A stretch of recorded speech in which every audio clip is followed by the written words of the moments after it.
कहानी की शुरुआत में एक लड़की जिसका नाम होली होता है वो अपनी कहानी बता रही थी। होली बताती है कि कैसे एक दिन वो अपनी फैमिली की आंखों के सामने अचानक से गायब हो गई, यानी इनविजिबल हो गई। एक दिन होली अपने डैड और भाई बहनों के साथ खाना खा रही थी। उसकी एक बड़ी बहन और एक छोटा भाई था।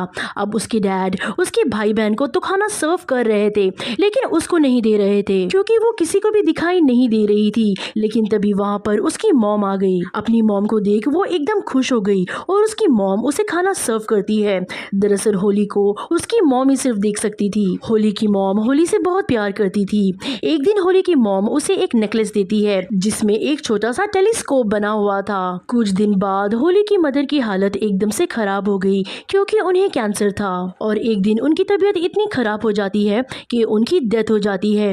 मॉम की मौत के बाद होली बहुत ही ज्यादा दुखी थी। होली पूरी तरीके से टूट गई थी। वो हर वक्त अपनी मॉम को याद करती रहती थी और जब वो स्कूल गई तब वहाँ पर भी सब उसे नजरअंदाज कर रहे थे।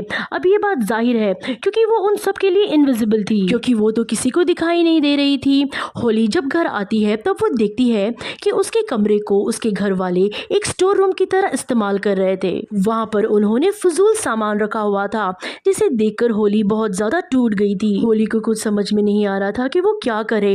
होली का भाई बेसमेंट में रहने लगा क्योंकि उसे वीडियो आर्ट का बहुत ही ज्यादा शौक था और उसमें वो माहिर भी था, इसलिए उसने अपना पूरा सेटअप बेसमेंट में कर रखा था। होली की बड़ी बहन ने भी शादी कर ली थी जो अपने हस्बैंड के साथ हंसी खुशी रह रही थी। रही बात होली के डैड की, वो अब भी एक इंश्योरेंस कंपनी में काम किया करते थे और ये सारी फैमिली अभी भी इस घर में साथ ही रह रही थी। इन्हें देखकर होली बहुत खुश तो होती है, लेकिन इस बात से वो उदास हो जाती थी कि इन लोगों में अब मैं नहीं हूँ। अब ऐसे ही एक दिन घूमते भागते उसे एक बिल्डिंग में घर मिल जाता है जहाँ पर वो रहना शुरू कर देती है।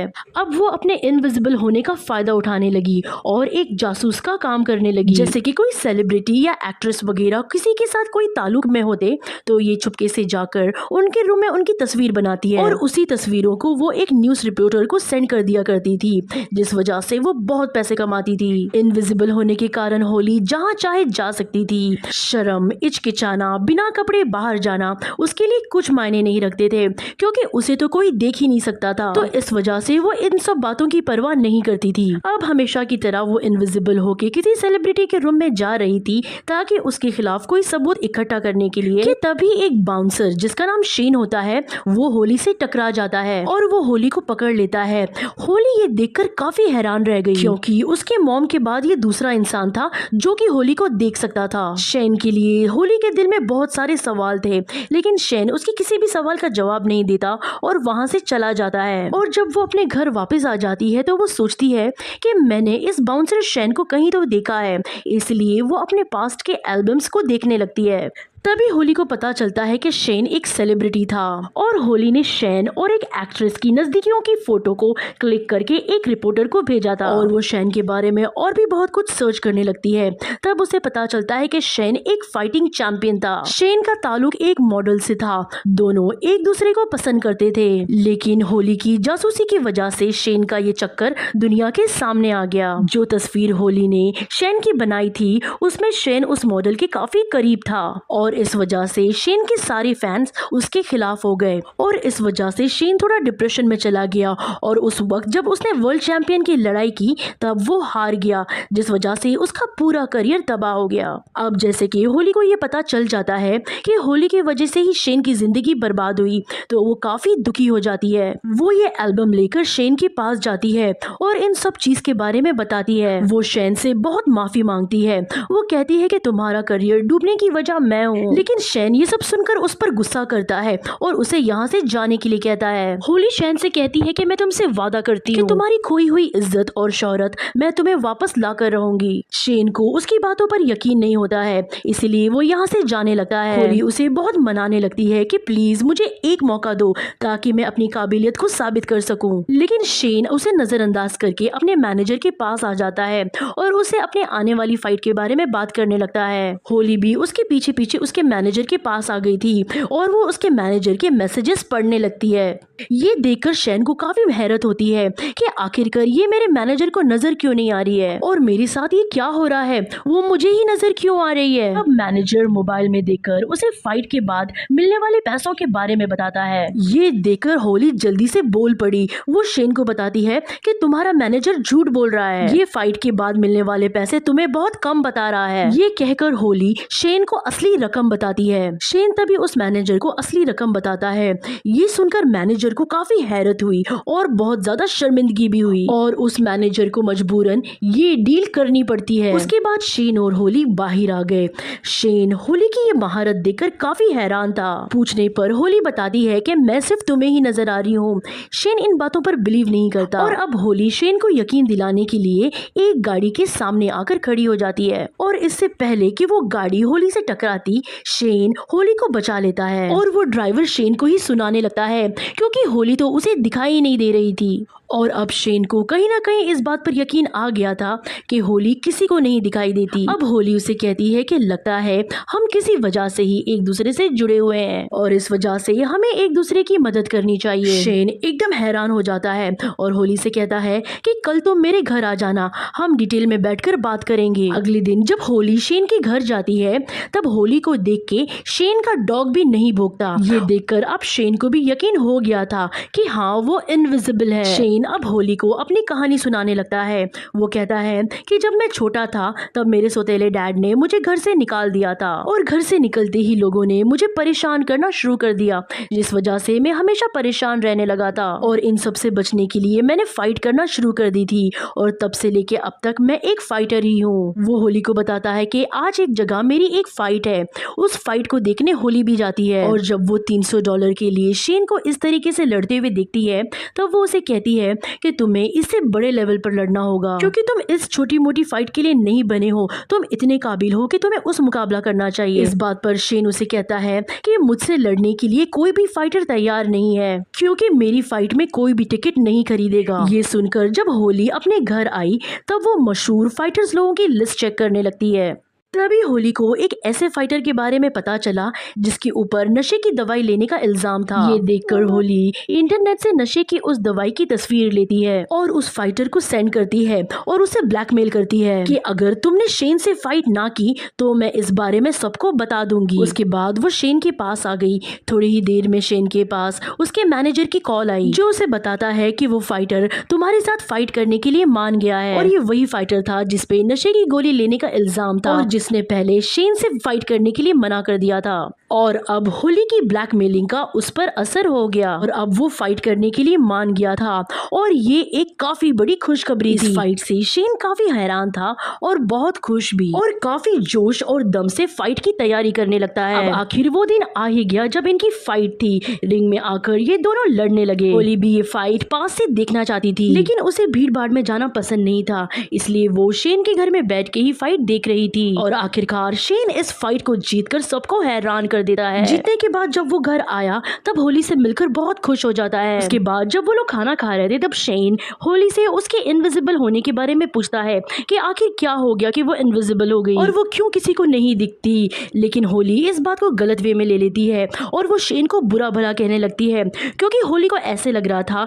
कि शेन उसका मजाक उड़ा रहा है। तब शेन होली को गले से लगाता है और कहता है कि देखो मैंने ये साबित कर लिया है कि मैं तुम्हारा मजाक नहीं उड़ा रहा। ये दोनों गले से लगे हुए होते हैं कि तभी अचानक से छुपके से एक कैमरामैन आकर इनकी फोटो क्लिक कर लेता है। लेकिन उस पिक्चर में शेन के साथ सिर्फ होली का शैडो यानी साया ही नजर आ रहा था। शेन जल्दी से उस कैमरामैन को पकड़ने के लिए भागा लेकिन तब तक वो कैमरामैन भाग चुका था। लेकिन शेन को इस बार कोई हैरानी नहीं हुई क्योंकि शेन को ऐसा लग रहा था कि होली तो पिक्चर में नहीं आई होगी। लेकिन अगले दिन जब होली न्यूज़पेपर में देखती है तो वो देखती है कि उसका शैडो उधर नजर आ रहा था। ये देखकर वो बहुत खुश हो गई कि उसके शैडो को शेन गले लगा रहा था। अभी वहाँ पर शेन अपनी अगली फाइट के लिए एक कॉन्फ्रेंस में आया हुआ था। यहाँ पर सारे रिपोर्टर्स उससे ये सवाल कर रहे थे कि ये शैडो वाली लड़की कौन है। उनकी बातों को नजरअंदाज करके शेन वहाँ से उठा और चला जाता है। अब होली एक बाउंसर का पीछा करते हुए उसकी गाड़ी में आ गई। वो बाउंसर के सामने ही बैठी हुई थी,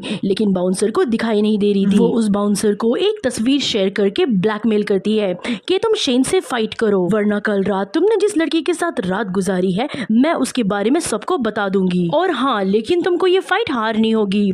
ये देखकर बाउंसर को गुस्सा नहीं आया, बल्कि वो हंसने लगा और इस फाइट के लिए वो मान जाता है। रात को जब होली और शेन एक साथ होते हैं तब शेन को उसकी वो दोस्त मॉडल की कॉल आती है और ये वही मॉडल होती है जिससे शेन प्यार करता था और उसके साथ उसकी बदनामी हुई थी। वो उस कॉल पर उसकी आने वाली फाइट की हौसला अफजाई करती है और जब होली को अब ये पता चलता है कि उसकी दोस्त वो मॉडल शेन की जिंदगी में वापस आ रही है तो ये देखकर होली काफी उदास हो गई, क्योंकि कहीं ना कहीं वो मन में शेन को पसंद करने लगी थी।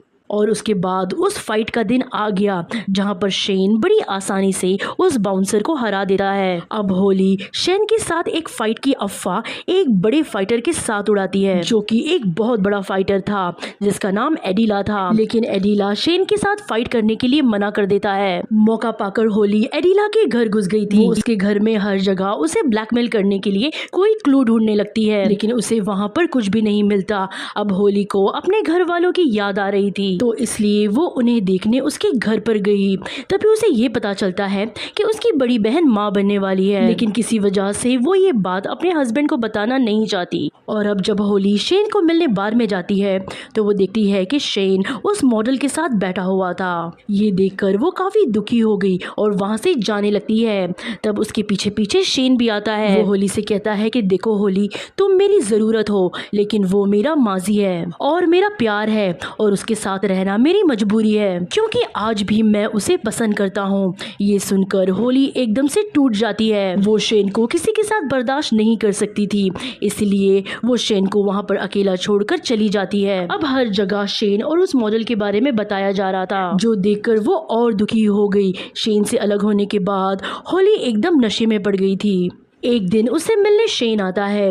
वो शेन को गले से लगा लेती है, लेकिन शेन उसे ऐसा करने से मना करता है। कहने लगा, होली, तुम्हें अपनी इस आदत के बारे में समझना चाहिए कि तुम ऐसी इनविजिबल क्यों हो और फिर उस वजह को ठीक करना। ये कहकर वो वहाँ से चला गया। उसके जाने के बाद होली गुस्से से पागल हो जाती है। वो अपने कंट्रोल से बाहर हो जाती है।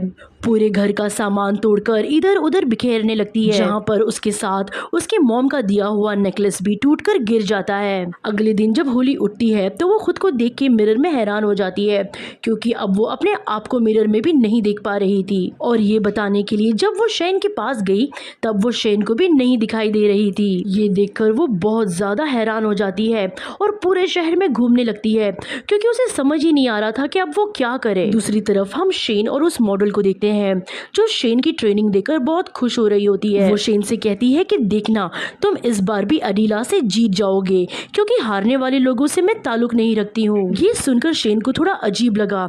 वो उसे कहता है कि अगर मैं हार गया तो क्या तुम मुझे छोड़ दोगी? तब वो बातों को टालने लगती है कि अरे नहीं नहीं, मैं तो मजाक कर रही थी। अब क्योंकि शेन को उस पर शक हो रहा था तो वो वहाँ से चला जाता है। दूसरी तरफ अदीला ये सोचती है कि इससे पहले कि मैं हमेशा के लिए इनविजिबल हो जाऊं और मेरा वजूद खत्म हो जाए, इससे पहले मैं अपनी फैमिली से मिलकर आती हूँ। वो जब घर पहुँचती है तो वो देखती है कि उसकी बहन ने अभी भी अपने हस्बैंड को नहीं बताया कि वो प्रेग्नेंट है। ये देखकर होली उसकी किट को उसके हस्बैंड के सामने ले आती है। अब वो भी जान गया कि वो माँ बनने वाली है। उसे ये सुनकर बहुत खुशी हुई। और अब जब होली उसके भाई के कमरे में गई तो वो देखती है कि उसका भाई एक लड़की की तस्वीर को देख रहा था, क्योंकि उसका भाई उस लड़की से बहुत प्यार करता था लेकिन कभी बोल नहीं पाया। फिर होली उसी लड़की को उसके भाई के सामने धक्का मार के गिरा देती है ताकि उसका भाई उसे बचा ले और उससे बात कर सके। और ऐसा होता भी है, वो दोनों बात करने लगे और इस तरह से उनकी दोस्ती हो जाती है। इसके बाद वो अपने डैड के पास जाती है, जो कि बहुत दुखी नजर आ रहे थे। उनकी आंखों में आंसू थे देखे। वो देखती है कि लैपटॉप में डैड उसकी मॉम की तस्वीर देख के उदास थे। वो उन्हें अभी भी याद करते थे। फिर वो देखती है कि डैड उसकी मॉम की कब्र के पास जा रहे थे। तो वो भी अपने डैड के साथ जाती है और अपने डैड से माफी मांगती है। उसके बाद वो फाइट देखने निकल जाती है। तब वो देखती है कि शेन अडीला से काफी मार खा रहा होता है। ये देखकर होली को बहुत बुरा लगता है, इसीलिए वो शेन की हौसला अफजाई करने के लिए डायरेक्ट रिंग में ही चली जाती है। वो शेन के हाथ पे अपना हाथ रखकर कहती है कि तुम घबराओ नहीं, मैं तुम्हारे लिए यहाँ पर मौजूद हूँ। पहले पहले तो होली शेन को नजर नहीं आती, लेकिन कुछ देर बाद वो शेन के साथ साथ सबको दिखने लगती है। लेकिन इस बात से वो खुद अनजान थी। जल्दी से वो रिंग से बाहर आ जाती है ताकि वो शेन को सपोर्ट कर सके, लेकिन तभी गार्ड उसे पकड़ लेता है क्योंकि वो बिना टिकट आई हुई थी। वो गार्ड उसका बाजू पकड़ लेता है और उसे बाहर निकालने लगता है। ये देखकर वो चौंक गई कि ये मुझे देख पा रहा है और इसने मुझे हाथ भी लगाया। और उसके बाद शेन कुछ ही पॉइंट्स के कम होने के बाद एडिला से उस फाइट को हार जाता है। मैच खत्म होने के बाद वो मॉडल शेन के पास आकर उसे हमदर्दी दिखाने लगती है, लेकिन शेन उसे बिना कुछ जवाब दिए वहां से चला गया क्योंकि अभी वो होली को पसंद करने लगा था। इसीलिए वो भागकर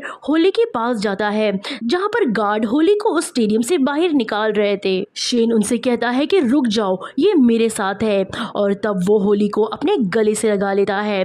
फिर वो लोग वहां पर किस करते हैं। इसके कुछ दिन के बाद होली अचानक से अपने डैड के पास गई। तब वो उसे वहां पर देख के एकदम से हैरान हो गए, साथ ही बहुत खुश भी हो जाते हैं और अपनी बेटी को गले से लगा लेते हैं। और इसी के साथ इस फिल्म की कहानी यहीं पर खत्म हो जाती है।